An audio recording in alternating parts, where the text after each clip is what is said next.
minha inspiração a prosseguir. E mesmo quando tudo não vai bem, eu continuo olhando para ti, pois sei que tu tens o melhor pra mim.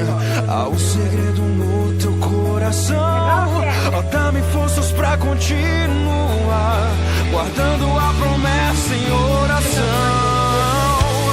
Firme, ó Deus, está o meu coração, firme nas promessas do Senhor. Eu continuo olhando para ti, e assim eu sei que eu posso prosseguir. E mesmo quando eu chorar, as minhas lágrimas serão para regar a minha fé e consolar meu coração.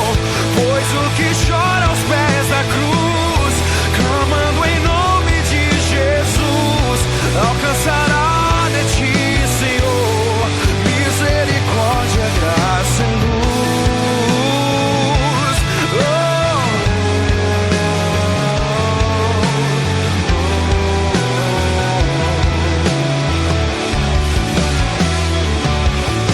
Teu grande amor não cessa, eterno, não tem fim. Quão grande és tu, Senhor, quão grande és pra mim.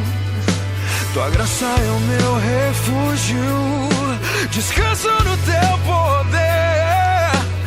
Maravilhoso és,